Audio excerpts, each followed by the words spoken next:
Buenos días. El día de hoy vamos a hablar acerca de algunas medidas de extinción de las obligaciones que encontramos en el libro. Primero vamos a hablar acerca de la novación. La novación consiste en la extinción de una obligación previa para dar paso a una nueva. Para poder comprender esto, vamos a darle en estos cuatro elementos conceptuales. Primero, la preexistencia de una obligación que vamos a eliminar, la creación de la nueva obligación con la que la vamos a sustituir, la diferencia esencial entre la obligación original y la nueva que vamos a hacer, y la más esencial, la intención de novar, o sea, la voluntad entre las partes. Para comprender las esencias de la obligación que vamos a sustituir serían el cambio de acreedor o deudor. Para que esto se dé, por ejemplo, necesitamos que todas las partes estén de acuerdo, tanto el acreedor, tanto el deudor y el tercero que se va a intervenir ahora como deudor o acreedor.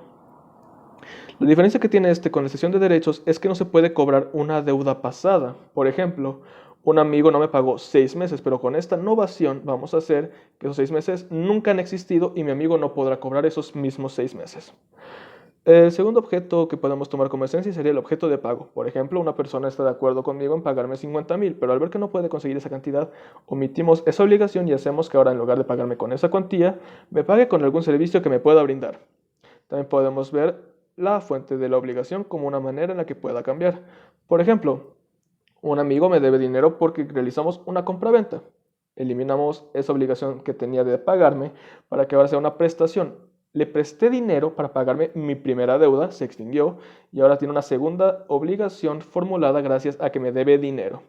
Y por último, la vía jurídica por la que estamos tomando esta novación. De esta manera podemos comprender, por ejemplo, que ya no tiene las garantías que tendría en un contrato previo, o sea, garantías o comisiones que antes existían ya no existen en este nuevo contrato. Ahora hablaremos acerca de la dación de pago. La dación de pago consiste en el pago diferente que le di a mi acreedor.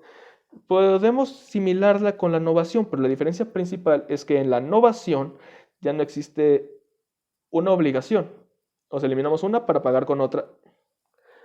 En la dación de pago sucede que en el mismo acto jurídico cambiamos el objeto. Esa es la principal diferencia.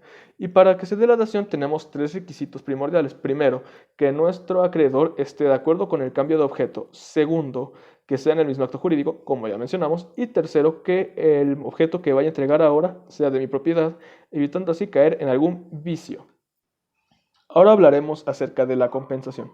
Hablaremos de compensación cuando dos personas al mismo tiempo actúen como acreedores y deudores. O sea, ambas personas tienen una deuda y una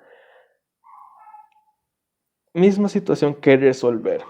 Por ejemplo, mi amigo Juan me prestó 10,000, después de cierto tiempo yo le presté otra cantidad de dinero, pero que no fue tomada en cuenta como un pago. Ahora ambos nos debemos 10,000 pesos o podemos complicar las cosas de que yo me deba 12,000 y él me deba 8,000. La compensación consistirá en resolver esto dándonos un mutuo pago de dinero con las mismas obligaciones, ya que no podemos exigirnos un pago si nosotros no podemos pagar a la vez. Así que eso lo interviene judicialmente. Para que pueda darse la compensación, por ejemplo, también necesitaremos de algunos medios, por ejemplo, que sea fungible, o sea, que esté localizado en un bien que sea fungible, que sea exigible, que podamos pues pedirlo, que sea líquido, que esté establecido económicamente en una cantidad fija, que sea expedito para que no afecte a terceros, únicamente esté entre nosotros y que sean embargables, porque no podemos embargar, por ejemplo, salarios mínimos que podrías tener esta persona o alguna pensión alimenticia para poder comprenderlo mejor. Haciendo así que, por ejemplo, la compensación sea que podamos resolver este conflicto pagando nuestra deuda con similitud, pudiendo no entregarnos nada. Por ejemplo, si me debes 10,000 y yo te debo 10,000, nos pagamos mutuamente al no entregarnos nada. Si yo tengo 12,000 a mi favor y tú tienes 8,000 para que me debes, podríamos adjuntarlo y así tú solo me deberías 2,000 pesos. También podemos hablar acerca de la confusión, que podemos localizarla cuando una misma persona podría centrarse en que es un acreedor y deudor al mismo tiempo. Y me gusta el ejemplo que nos otorgó el libro, ya que me entrega una imagen más fija, que nos es, compro un inmueble mediante una hipoteca, pagando así este inmueble y comprando la hipoteca mayor, haciéndome así una subrogación por pago, haciendo así que funja como un acreedor, haciendo que dos hipotecarios anteriores me den dinero y como deudor teniendo que pagar así mi propia hipoteca. También podemos hablar acerca de la remisión de la deuda. La remisión de la deuda podemos comprenderla como un convenio que existe entre el acreedor y el deudor para la extinción de la deuda que ya existe. Esta figura es muy similar a la renuncia, pero sí tiene una distinción que me gusta el libro también porque nos dice: toda remisión es renuncia, pero no toda renuncia es remisión. Dándonos, por ejemplo, entre las diferencias que la remisión es bilateral, la renuncia es unilateral. En la renuncia podría estar cualquier persona a favor por la situación, mientras que en la remisión solo el deudor está a favor porque ya estuvo saldada su deuda con el perdón, por así decirlo, de su acreedor. También podemos dar la opción de que podría ser parcial y no completa y dar así una disminución a la obligación que tiene, pero aún así teniendo que pagar.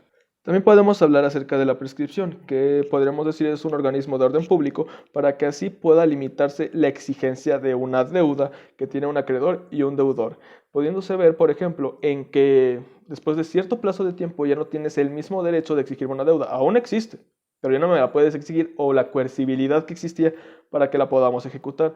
Para que esta situación se dé necesitamos tres elementos principales.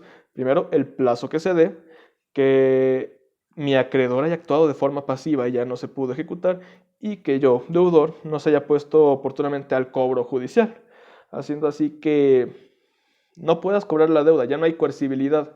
Aún existe la deuda, pero ya no puedes ejecutar acciones para contraproducirlas.